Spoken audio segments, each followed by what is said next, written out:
ABC Illawarra is where you are. Look, we've been talking about employment squeezes in many different places, and many of our essential workers have been dying for pay rises for a long time. Here's a bit of good news, which has come through from the Minderoo Foundation and their Thrive by 5 campaign. I'll quote here. New data shows the federal government's attempt to stem the flow of early childhood educators leaving the sector is working, with staff vacancies down 22%. And I thought we would check out the facts here with Kim Bertino, one of the directors of Big Fat Smile, and I spoke to her not too long ago. Nick, we would echo the research and evidence that's come out around staff retention and lower employee turnover. Our current figures at the moment for employee turnover is sitting at 17.1%. So in comparison to this time last year, it was 19.8%, and it reached a peak of 23.9% in September 2022. So yes, definitely seeing employee turnover come down, and vacancy rates as well. So we're down to 9.3% in November 2024, which is down from 12.2% same time last year. And right. We had a... Yeah, tell me about the turnover rate and what that refers to at 23%. So the employee turnover rate is employee-initiated turnover, so those leaving the sector, leaving Big Fat Smile employment. So it has come down to 17.1%, which is actually lower than the state average, which is great news for us because it means that we're able to retain our teachers and educators and be able to have a more stable workforce. Yeah, good news. So you're going from 12 to 9 vacancy rate. That's in the ballpark of what we're talking about, something like 25% in your case. Yes, that's right, Nick. What we've also seen is that we've had an increase in applications for job vacancies.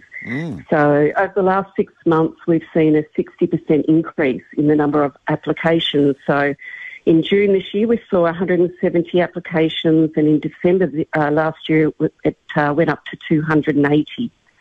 Wow, that's huge. That must put a bit of pressure on the people going through all of those applications. So I suppose that's the kind of pressure you would like. Absolutely, and I think that this wage subsidy, what it does is it recognises the work of teachers and educators and the value of the role that early education plays in our society. So it's fantastic news. It's great news for families who are looking at wanting to place their children in early learning as well. So we'd like to be able to, see that services can operate at maximum capacity again. What was it like at the height of that squeeze on staff with turnover at 23% and vacancy at 12%? What did that mean for your operations? There were times where we had to limit the number of places that we were able to offer to families because we weren't able to get the right staff. And so it was quite a challenging time, and it's certainly great to think that we are able to open those places back up for families because we know, particularly in the Illawarra area, that there's an absolute demand for early education and care for young children. And now, are you finding you're able to open up more places, or are there still things that are hamstringing you? We have pockets in the Illawarra and Shoalhaven area where we're still seeing that we don't have the number of teachers and educators that we'd like, but we are seeing a pickup at the moment. I think the other thing that's come out of this wage subsidy, which a comment was made to me recently from an educator that said that they may be able to stop working a second job on the weekend because of the impact of the increase to their salary, which, that's a great story. That is a great story. That means your staff must be a bit more, rested, I suppose, and ready to put their heart and soul into their work with you.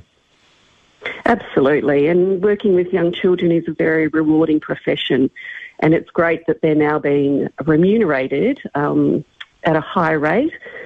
For an educator at the moment that's working full-time, it's a minimum of $103 per week.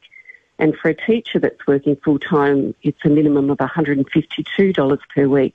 So that's a significant amount of money, and it was great that we were able to pay our people before Christmas.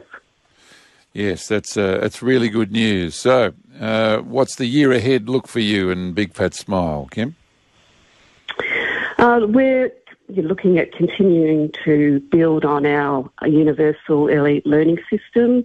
We're really committed to providing high quality for families and children, making our services accessible and inclusive and also affordable. So that's our focus for 2025, and to really build a competent and capable workforce. Kim Bertino, Director for Big Fat Smile.